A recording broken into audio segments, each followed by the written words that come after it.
पर कभी न होगा अनुज भरत सा कोई, जो 14 वर्षों तक अपने राम की खातिर रोए। ऐसे सब भाई भाई के जुड़े हो मन के तार, अमर है राम भरत का प्यार, अमर है राम भरत का प्यार।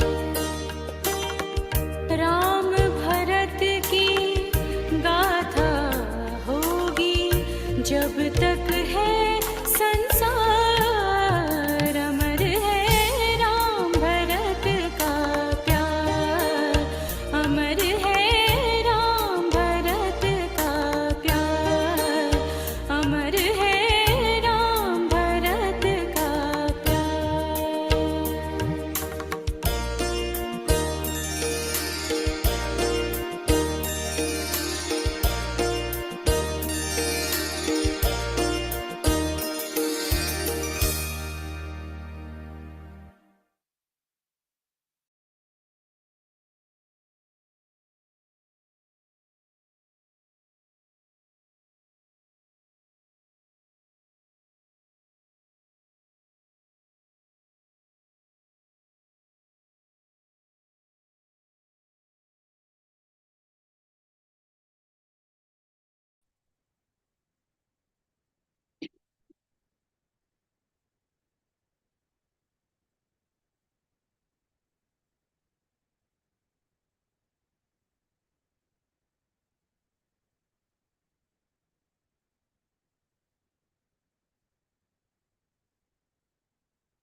ॐ सहना भवतु सहनौ भुनक्तु सह वीर्यं करवावहै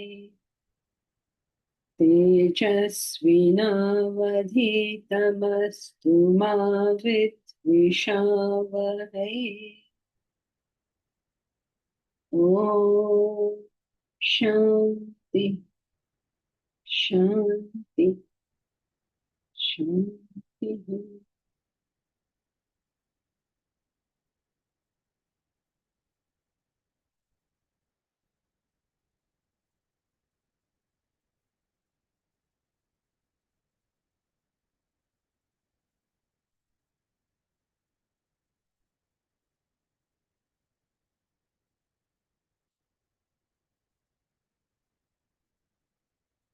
We have been studying about how desires run our life.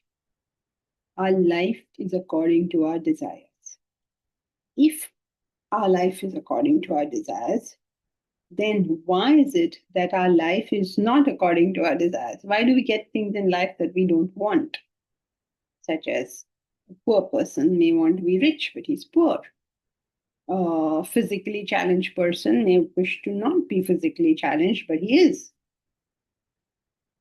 A person may not choose to have health problems, but he has them. So, how does this happen? That if our life is driven entirely by our desires and there is no other factor, then how can it happen that my life is not according to me? The answer to this question, given beautifully by Swami Ramatirtha, is the concept of resultant desire. Nobody wishes to be overweight, let us say, right? But then people are overweight. If you ask them, do you want to lose weight? Ask any woman in this world, do you want to lose weight? Her answer is yes. Any woman, doesn't matter what her size is. Her answer is always yes. Then why does she not lose weight? Resultant desire. What is resultant desire? Does she have the single desire of losing weight? No. She has other desires as well, such as food curiosity. How does your gulab jamun taste? How does your burger taste? Food curiosity, such as loving sweet. So many things, right? Disliking exercise, wanting a sedentary life. So many, many, many desires are playing. So finally, what you get is the result of it all. Now, the frightening part of this is, though you know what you want, you have no idea what the consequence of that wanting is. Therefore, we did that story about a person. She was so upset her daughter died that she refused to get her cataract surgery done. In her framework of things, that's all that she's looking at. My daughter is no more. I don't need to see this world. As far as she's concerned, that's that. But what is the consequence of this? The consequence could be that forget this life, next life you may be born blind. People will say, what is she being punished for? She's a nice lady. It's not a punishment, it's what you want. It is a resultant of what you want. Nobody's punishing you. There is nobody here to punish you. Who's to punish you? Is the self going to punish you for what? You are not ever punished for your actions. The punishment is by the action. You take up certain actions, these actions have consequences. Nobody is here to punish you. Nobody has said, no Chitragupta is sitting there writing all the bad things you did and all the good things you did and then sending you to heaven and hell. No, you are yourself doing this. It's very, very difficult. When, they try to explain it to uneducated people by saying heaven and hell and all of that. But now you're educated. You don't need those kind of explanations. You understand the concept. What is the concept? That your desires, your actions will lead to a certain consequence. And if you're not careful, well, then you get consequences you don't want. So you end up getting things you don't want, even though your focus was on what you wanted. You are going to get what you don't want. This is known as resultant desire. So if you want to do things properly, be clear about what you want, what will be the consequence of wanting that thing. Be clear about these things in your own mind. Things don't exist here in a vacuum. Though we tend to look at life in a very sort of, what should I say, blinkers on, itna hi dikh raha hai. When the intellect is not grown, we look at things with blinkers on. You're only seeing this much. My daughter's no more. I don't want to see the world. That's all she's seeing. Not seeing anything beyond that. That's exactly how we behave. So, here, every thought, every desire, every action is adding to the sum total of that resultant. And you can create absolute chaos in your life if you don't figure that much out. Okay, so who will read the next paragraph?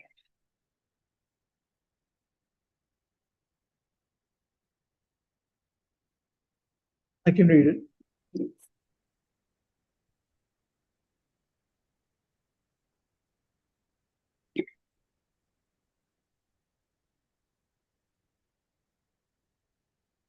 Imagine a person who is brutally bloodthirsty. He develops a passion for destroying, killing. He becomes a dangerous killer. The society does not allow him to manifest his destructive nature. The law prohibits it as well. His desires are frustrated. The frustrated desires must find their way out. This is not in his present embodiment environment.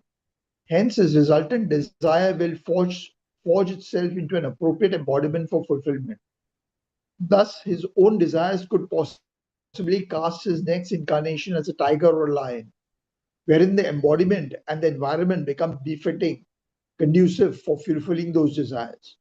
No doubt, a human being cannot easily fall into an animal incarnation. A human possesses fine emotions and subtle thoughts which animals lack. Those thoughts and desires in him would strongly influence the resultant desire towards human incarnation. Notwithstanding it all, he could still force himself into a lower species by persistently indulging in such destructive passion. So here, the idea that the resultant desire is what um one encounters is explained in the case of a person who is really brutal and bloodthirsty, but is jailed. But that does not, uh, free him from that desire. So the resultant desire for such a person would be that he would be born as a tiger or a lion. And another idea is that normally this does not happen because humans do have, fine, subtle mind and intellect. But due to this resultant taking shape, he could yet be born as a lion or tiger. Yes, if he focuses entirely on that. Have you not, good. So, have you not heard of these horrible people? Um, One name jumps instantly to mind who got jailed and then was found dead in jail. Now, think about what is actually happening.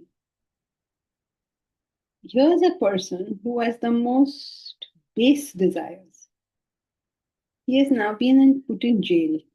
His desires are not going to find fructification there, right? So, his desires. So, what will happen? He has to die. I mean, not that he has to die, not that somebody has to kill him, but the desires will force themselves out from there. They cannot bear being there. So he has to die. And now he'll be born with all those base desires. So now what will he be born? He'll be born maybe like a sparrow or something, constantly, whole day, nothing to do but fulfill your base desires. Or something, some embodiment where nature very kindly allows you to fulfill your desires.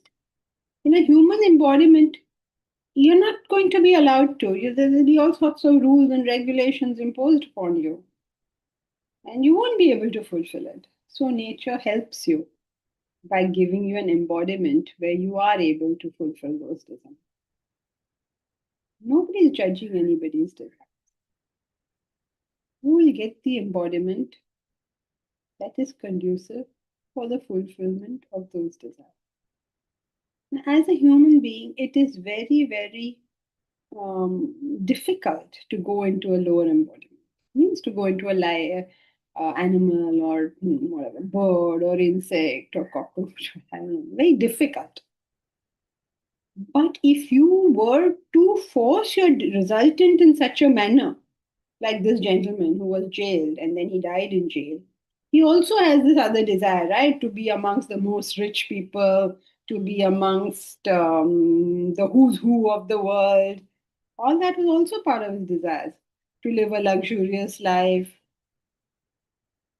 So, what will happen?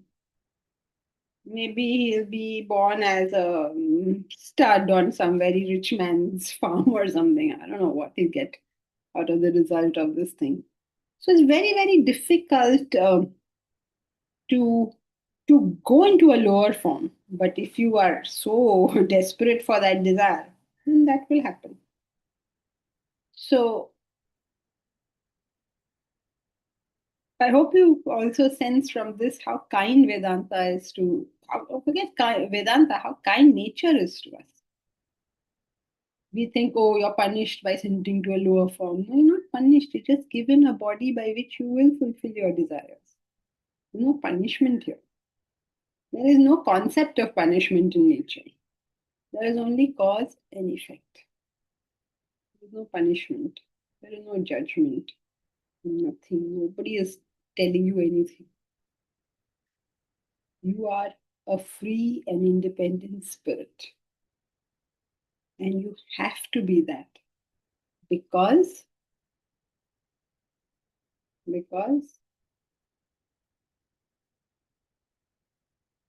You're the self. excellent. You are the self. Who is to bind you and who is to rule you? There is nobody. You are the self.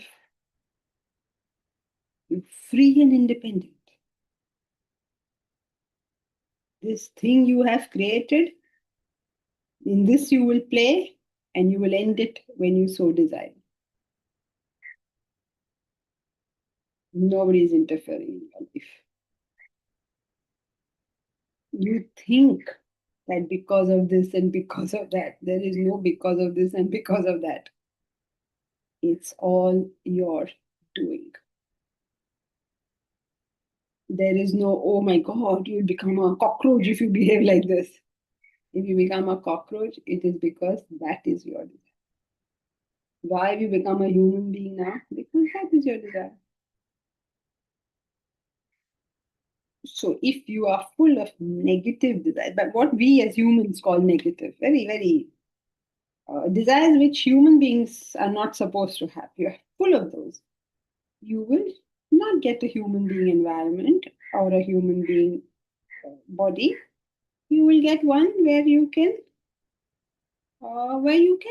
fulfill whatever it is you have in mind. Yes. Janki ji, Yeah. then there is no reincarnation for animals because they are exhausting. They are programmed and they get all their things get exhausted. No, so there should not be any reincarnation for animals. You're going to answer that question yourself. Because you have all the information to be able to answer. Is there reincarnation for animals?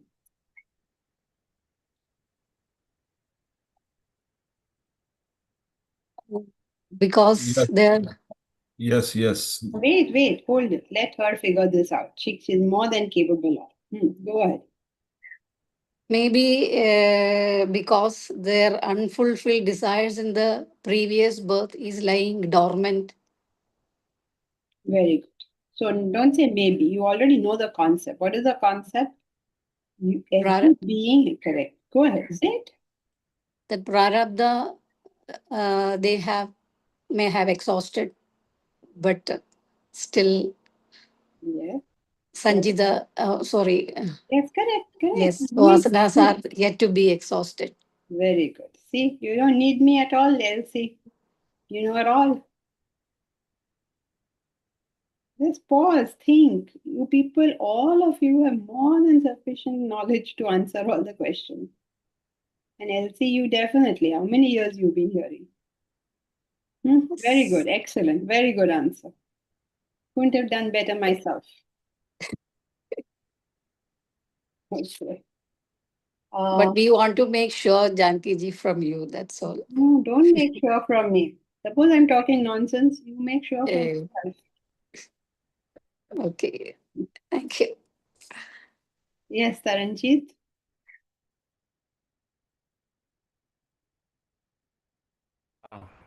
Hi, Jangi. Good morning. Morning.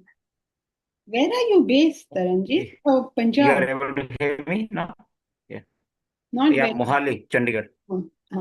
Yeah. Sorry? Not very well, but yes, somewhat. I got Yeah. Mohali, Chandigarh. You are able to hear me now? Can you Oh, yeah, put Chandigarh, your question Mohali. on the? That's a Yes, tri-city. yes, I heard that. I heard Mohali, but it's not very good. Can you post your question on the chat?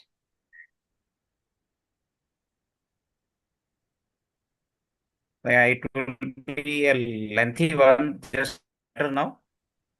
The voice is better now, audio. I Or heard this let question. me. Okay, just post it on the chat. It'll be just so much easier. Or like Surinder has done. Let's see Yeah, what it is. now it is fine. I switched the networks. Yes, now it is.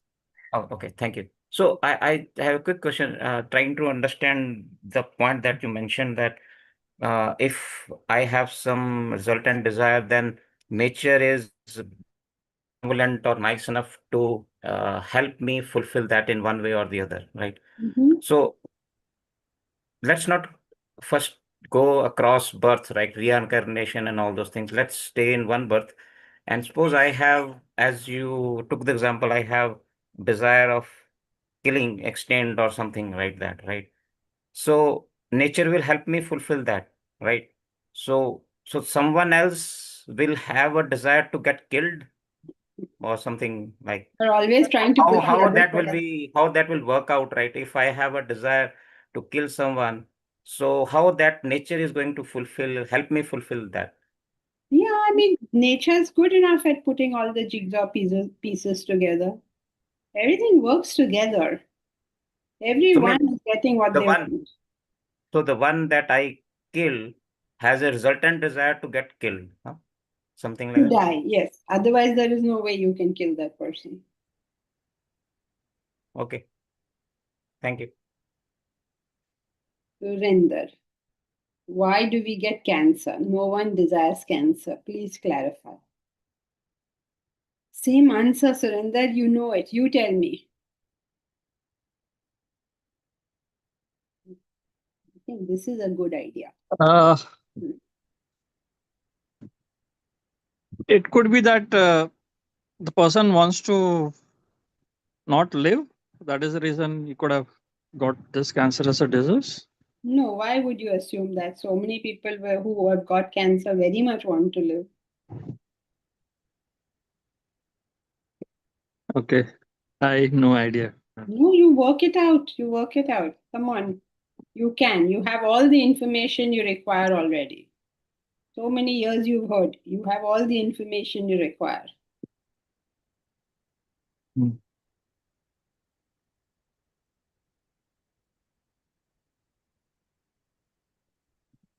So desires in this world must have got fulfilled. That could be the reason. Think about it. Why? Think about all the stuff that you know that, see, suppose I live a life where I'm constantly stressed. I have not developed my intellect and I have no intention to. And all the time I'm stressed. I take on every problem on the surface of this earth. I work stupidly. Uh, I do all sorts of weird things. I may be smoking or I don't know what, something I'm doing, something I'm desiring. I live in highly polluted cities. Something I'm doing. Okay, The consequence of it is this. sure. Okay, got it. Thank you, ma'am. Okay, now as a just as a warning, please don't use this in some funny way. I've noticed people use this in some kind of funny way where they go and tell people, oh, you got cancer because you deserve it. Please don't do all these funny things. Or you go had an accident because you asked for it. Don't do all these funny things. This whole law is a law of kindness.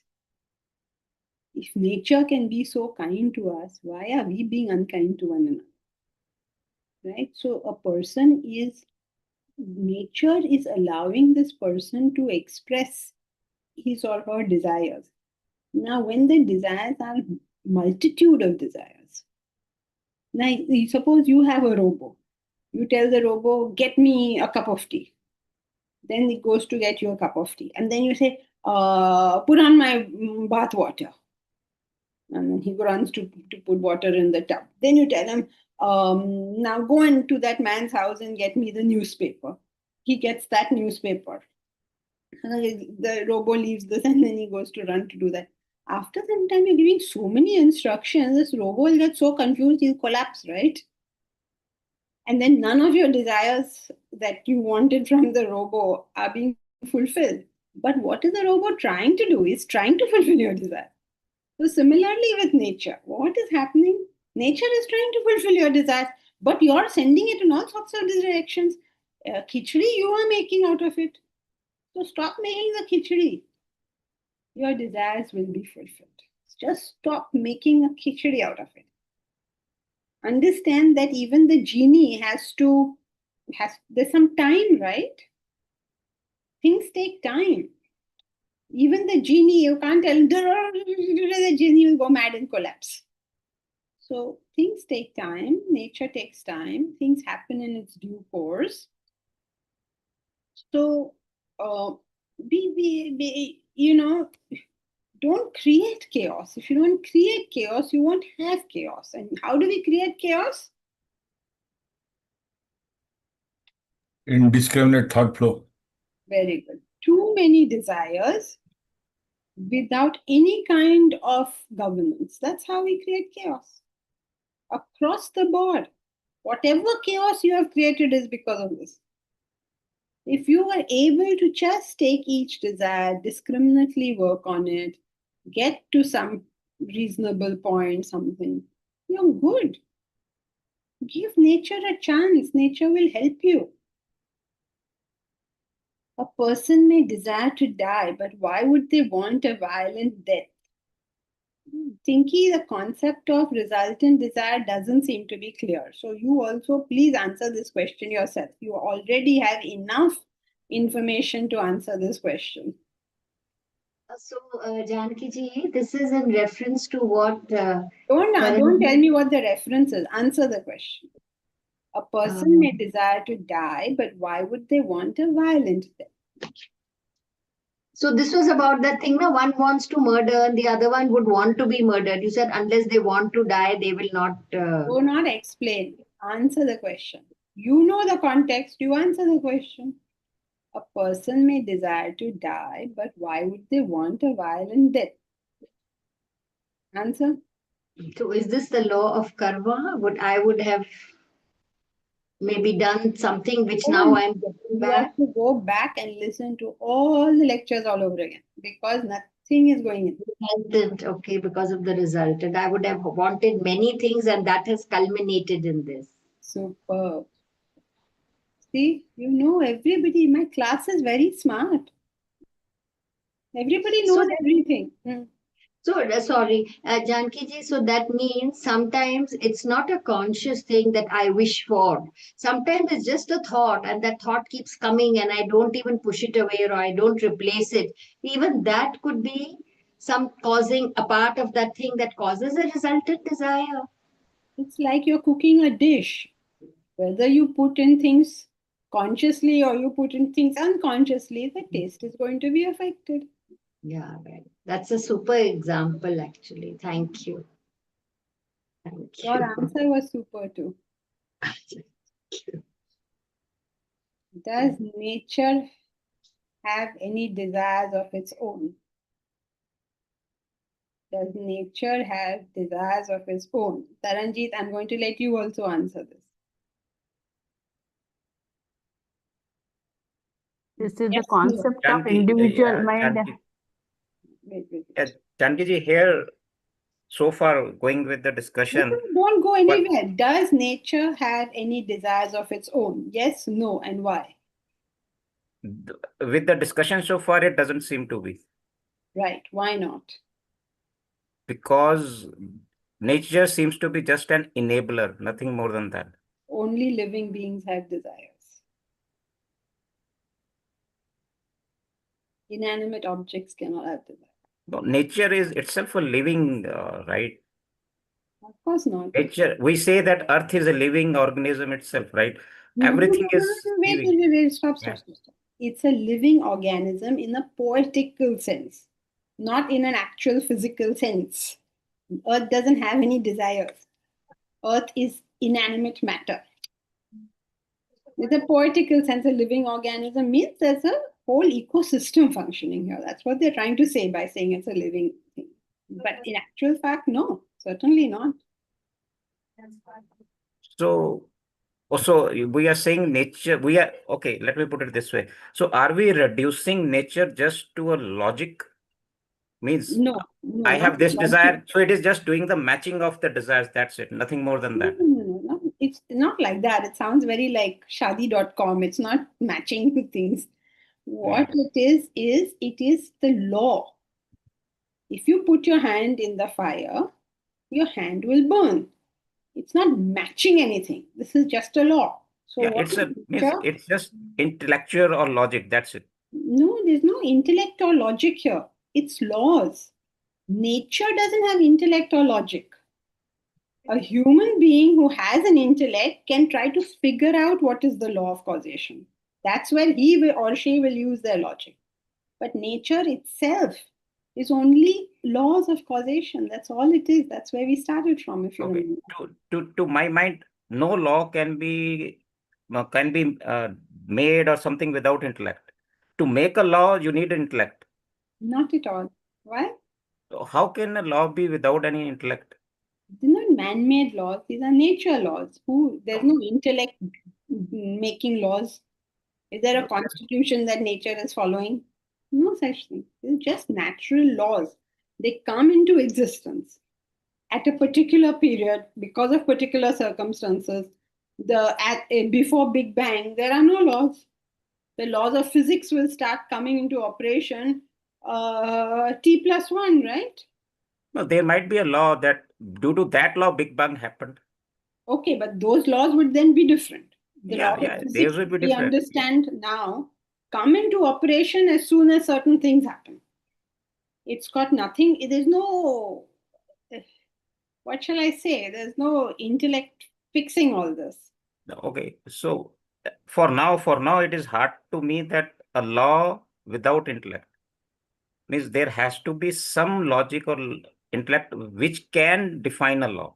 Otherwise, No, law on its own, no, it's not. difficult to comprehend or something. Yeah. Yeah, of course. You are in the latter part of the book. It's unfortunate for you. You've come towards the end. So I completely understand that, suddenly thrown into this mess. But wait, it's going to just get more Okay. difficult. Okay. I love difficulties. Thank you. And that's why I am with you. Okay. Thank you. Yeah. Example, different seasons. Yes, correct. So when the earth moves around, then those seasons change. Yeah. So there's no, yes, correct. Right. Now, this is clear that if you have created desires of a particular type or nature, then you will get an embodiment conducive to the fulfillment of those desires. So it sounds all very esoteric, but don't make it esoteric. Make it very down to earth. If I want to lose weight, but I want to also eat sweets and also not exercise and also sleep too much, I'm not going to, right? So I say, oh, I want to lose weight, but I'm not losing weight. But the resultant of my desire is I'm not going to lose weight. It's simple. There's nothing very esoteric about it. There's nobody punishing me, and there is nobody, what should I say, trying to make my life difficult. Nobody's doing nothing. You are doing it all. You are the self, the Lord Almighty. Start from there. Then you will understand everything beautifully. But starting from there is difficult. So therefore, there's so much confusion. But you do see, I hope in today's class, all of you have seen that almost everybody who had a question already knew the answer. That means all that is remaining to be done is for you all to think about it more and more. Because you already have all the information. The more you think about it, the more that picture, the three-dimensional picture will come through. So please do that. And then of course come to the whatever, whenever we get ready. I don't know when we get ready. Come to the campus, spend time there, spend concentrated time to think, reflect, be disciplined, and grow beautifully. How nice, every time when someone comes back to me and tells me how much their life has improved or whatever. It's a very, very few satisfactions available to a Vedanta teacher who can't go see movies. Not that anyone stops you, but nothing, nothing, you can't do anything, but great satisfaction to see that. It's like, I don't know how to explain it. See all your children doing well. Everybody is doing beautifully, and They're clear about life, they're managing their affairs. Fantastic. Very satisfying. But there's a difficulty too, of course, because most people who get that kind of satisfaction then forget to go further, which is a bit of a problem. But anyway, it's still very satisfying. So once you know that, you've actually got all the information. Now we have to just do the rest of the sadhana. Do the discipline, do the karma yoga, do the reflection. And it's all good. You saw, I mean, I'm not faking you, right? You saw almost everybody answered their own question today. Saranjit, if I am self, which is part of self. What? If I am self, which is part of self. No, I am self, full stop. And I'm capable of logic, then it's difficult to assume that self is devoid of logic. You are the self means you are devoid of logic. You are devoid of emotion. You are devoid of action. That's what it means to say you are the self. You are the self means you're not the body, mind, intellect. The body has actions, the mind has emotions, the intellect has logic. You are none of these. You are the self. So don't go put the cart before the horse. Okay, so shall we continue? Another point which people have with reference to this is about what happens immediately after death. Who will read the next paragraph? I can read. Please. There is also powerful conjecture in spiritual lobbies that a person may not be reincarnated immediately after death, that his causal subtle body may take a while before it finds the appropriate gross body and environment. The interim period after death and before the next birth would resemble sleep or dream. This observation again has certain validity since it is seen happening in other living species. The seed fallen from a tree is not always subject to immediate germination. An egg laid by a bird takes time to hatch. So too, a human may experience a period of sleep or dream before his next incarnation. So this paragraph talks about that a human may take time before his next birth. Very good. If you think about this logically, very good. If everybody summarizes like this, it will be good. One sentence, what is it saying? It is saying that there could be an interim period between your death in one body and birth in another. So what will happen in that interim period? Just think about it. We have no way of proceeding with this thought except seeing what we have. Following the principle of Yatha Pinda Tata Brahmanda, following that principle, we will look at what is happening here to determine what probably happens there. So what is happening over here? Over here, you go through 3 states of consciousness, correct? You have the deep sleep state of consciousness, where only vasanas function. The second state is the dream state, where your mind and intellect functions. You have dreams and thoughts and whatever, mind and functions. And you have the third state, which is the waking state, which is the state we are in now. 3 states of consciousness is what you go through. You are in the waking state of consciousness when vasanas are there, mind and intellect are there, and gross body is there. Correct? When the gross body is switched off, you are switched off from it, you are in the which state? Dream state.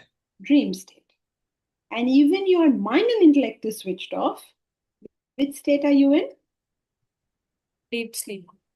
Deep sleep. Very good. Right? So much is clear. We've already established this. Now, what happens at the time of death? Body is switched off is obvious, right? You've got nothing to do with the body anymore. So what is left for you? You can either dream or you can be in deep sleep. That's all that's left for you. So if you dream, what will you dream? That means your thoughts are there. What kind of dreams will you have? The kind of thoughts you always had, those will be the dreams you have. And if you're not dreaming, then you'll be in deep sleep. So if you don't have a body, you have only two options. You can only be dreaming or not dreaming. These are the only two options. So it's either deep sleep or dream. So if you're in deep sleep, then you won't experience anything. And if you are in dream, then what will you experience? Whatever your vasanas were. So if all your life you've been saying Krishna, Krishna, Krishna, in your dream you'll meet Krishna. All your life you've been saying Christ, Christ, Christ, then you can meet Christ in your dream. If you believe in heaven or hell, and you believe you have done good work, you may see yourself in heaven. You believe you've done bad work, then you will see yourself in hell. If you don't believe in God and you don't believe in heaven and hell, and you believe in, I don't know what, science, let us say, then you will dream that you got the Nobel Prize. I'm just making all this up. The fact is, what kind of dreams you will have depends on the kind of person you are. What have you thought of so far? That will give you your dreams. So what will you experience after death? Could be dreams based on what you have been thinking of, or deep sleep where your mind and intellect is non-functional. But this thing will then eventually take birth in some form or the other. Right? And why do we say that there must be some interim period? Because we're seeing that in nature.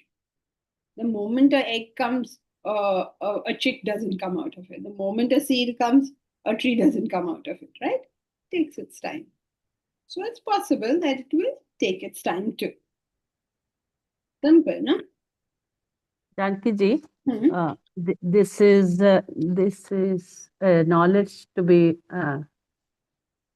retained in our mind for our each and every thought. Then, Hmm. so we must choose our thought, Yes, isn't it? right. Thank you. Positive thoughts. More than positive, correct thoughts. Correct. Okay. Thank you, sir. And best thoughts are thoughts that are goal-oriented. Ma'am, what One determines? second, Gunjan, and just one second. Or the best way of doing it is having clear goals. A goal, many goals, but you're clear about what you're trying to get to. And you're thinking about everything that will take you there or not take you there. Those are the best. So it paves the way for our action also for achieving the goal. So thought, word, and deed will align in the process. Yes. If you don't have contradictory desires, your deeds will have to align. Oh. Yes, good. It is science and philosophy together.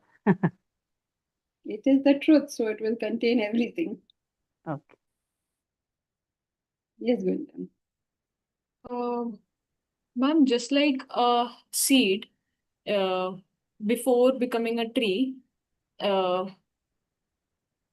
in a seed also there's, from the outside we don't see something happening, but in the seed there are so many things happening every moment, so that it becomes a tree after a point, or it starts germinating after a point. So does this mean that the dream and the deep sleep is also a process that is basically leading to the birth?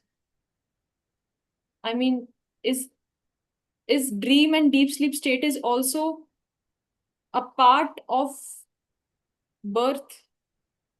I mean, Yes, yes and no. I mean, everything all put together will give the consequence of the birth, right? So what is this thing? Your desires and your vasanas. So whether or not you dream is not critical. What are your desires will give rise to that birth. Dream is only when your desires are manifesting without the physical body, that's all. So if your desires are such that without the physical body you will manage, then you can go on for a long time only in dream. I suppose. I don't know. I mean, please understand, all this is speculation. It is, you're applying reason to it.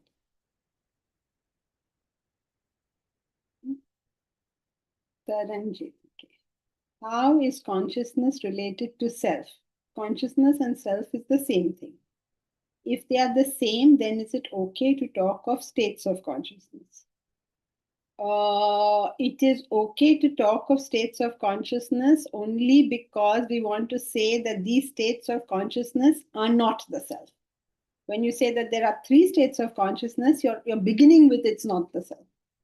The self is the 4th state of consciousness, which is only used as a terminology to indicate that it is not these 3. So when you talk of states of consciousness, we're talking about conditioned consciousness. And when you talk about the self, it is pure consciousness. I think you shouldn't even go there at the moment, because as it is, we are doing complicated stuff. So states of consciousness we won't take up now. We just finished it. Are we going to do it again? No, we finished states of consciousness. So we won't do that. It's a little complicated. Okay, great. Then who else? Kinnari?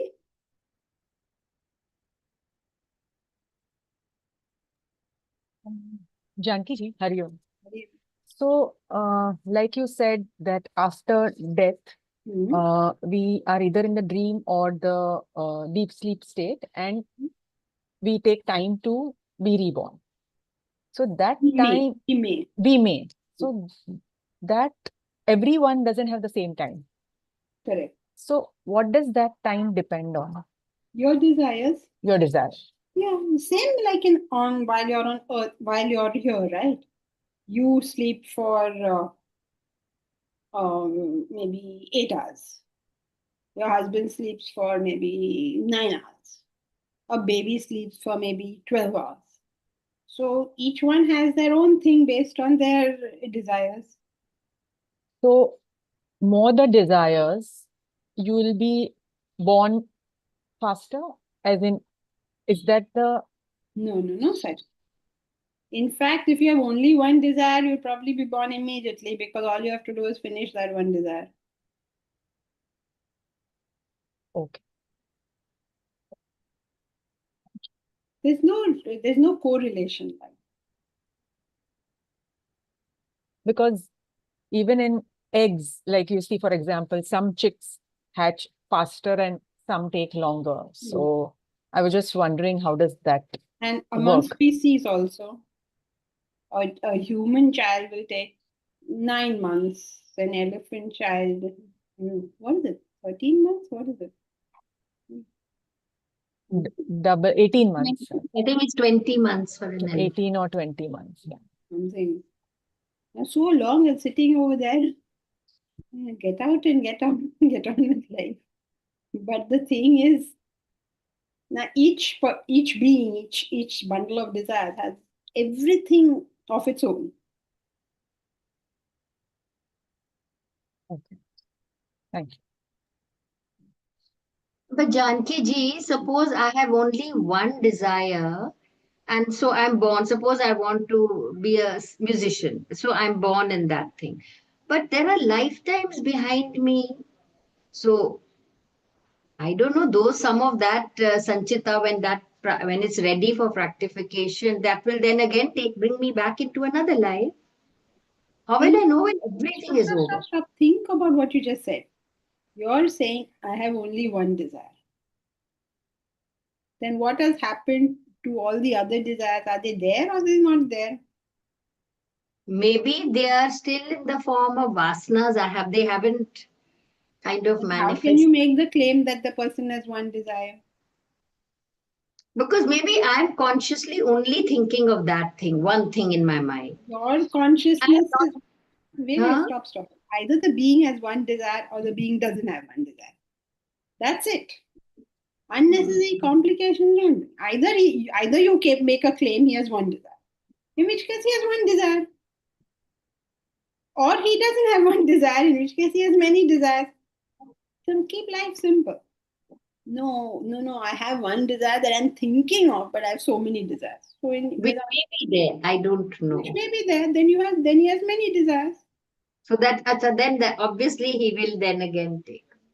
Yeah. It's never ending. Listen to what you're saying, na? Little more focus. Because you're saying it. He has one desire, he has many desires. So I'm only telling you, make up your mind. One desire or many desires.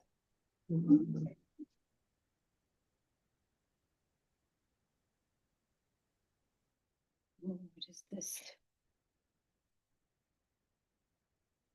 Maybe till nature finds the right fit with respect to the residual resultant desire.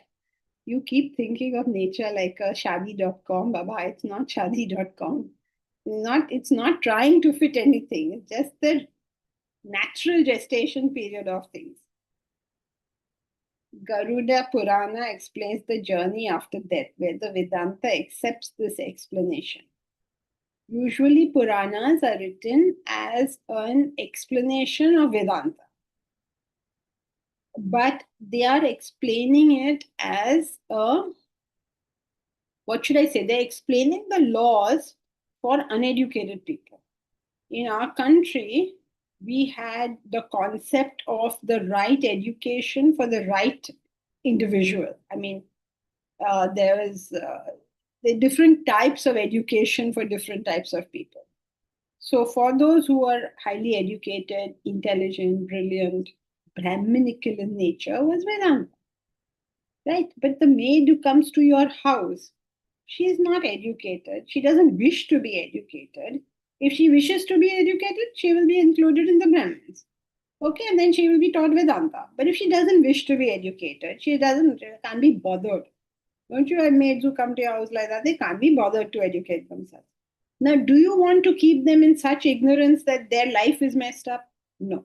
You want to help them. So, what do? You tell stories, you concoct all sorts of things. You don't want people to do selfish and horrible actions because they will suffer. So, you say, don't do bad action, otherwise, you go to hell. Now, if you're a Vedantin, you'll understand. What do you understand? Do bad action and you'll go to hell. This is how a Purana will tell you. Now will Vedanta tell you exactly the same thing?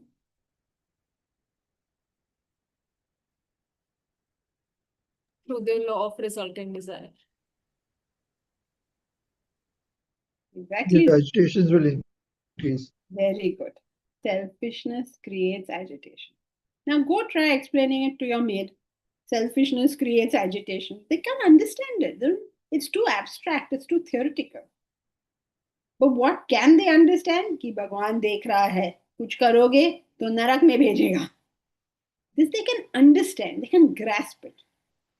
They may still do bad action, but they can grasp the concept. So all Puranas are explaining Vedanta to a section of society that is not educated. So does Vedanta accept this? It's like saying, does a PhD scholar accept what was taught in 5th standard? Yeah, sort of. I mean, if you at PhD level, the mathematics you do and what you learned in 5th standard mathematics. Yes, of course, you accept it. But the 5th standard mathematics is a derivation of what scholars have done. So I hope that's clear. Right, now who will read the last paragraph? I hope you all are aware this is the 16th and last session of Law of Karma.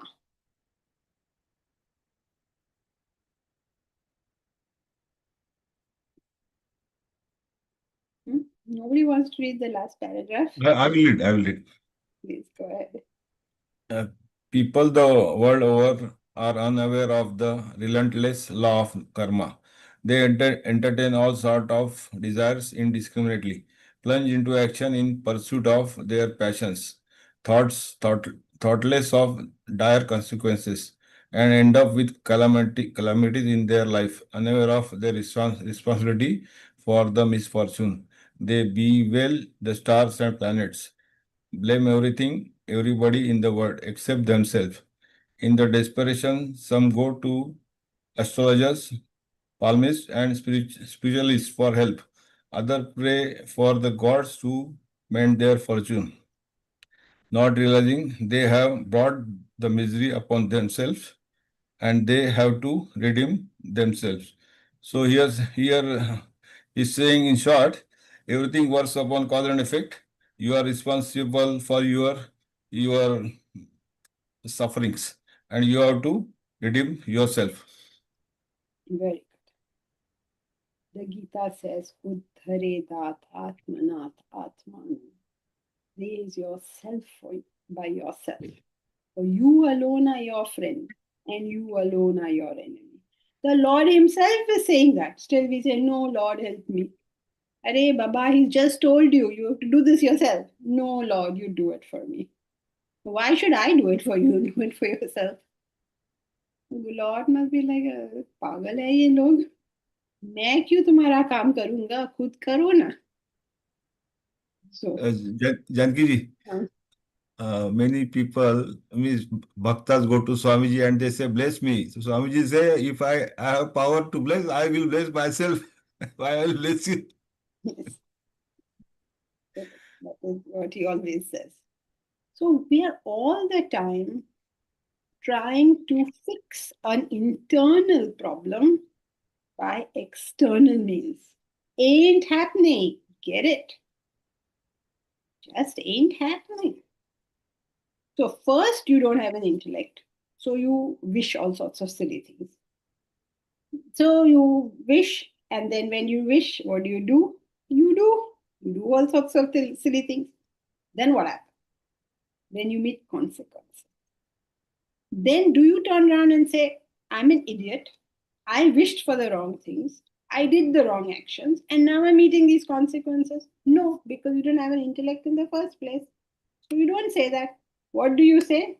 You say, see, he's like that, she's like that. This one did this, that one did that. Everybody is to blame but you. If you don't hear something, then the other person is mumbling. If the other person doesn't hear something, then he is deaf. It's always the other person's fault. It's never my fault. No matter what happens. If I lose my temper, it's because you're so irritating. If my spouse loses his temper, because he's so hot-tempered. Take one stance, no?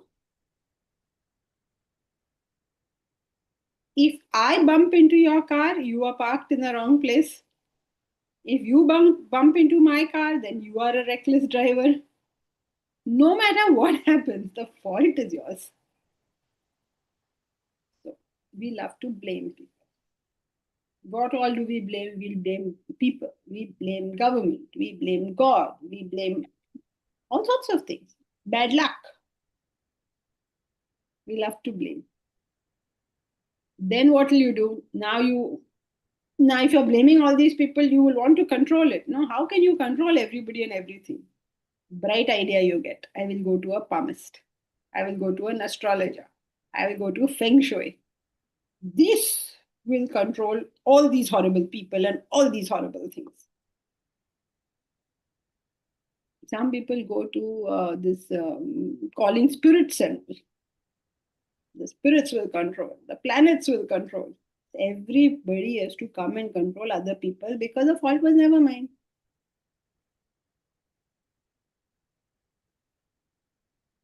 There is no good result of all this behavior. When you meet a negative consequence, look back. Tell yourself, I am a complete idiot. These are the wrong things I did in my idiocy, but now I'm smart. I will not repeat those things and I will not get that consequence. So, not realizing they have brought misery upon themselves and they have to redeem themselves. You brought this by the things you did. Change what you're doing and you won't have that. Do what you've always done, and you'll get what you've always got. To do the same thing and expect a different result is insanity.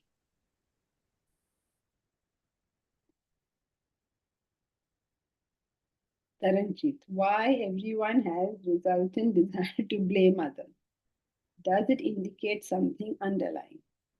Why does everyone have the resultant desire to blame others? Does it have something underlying? Yes.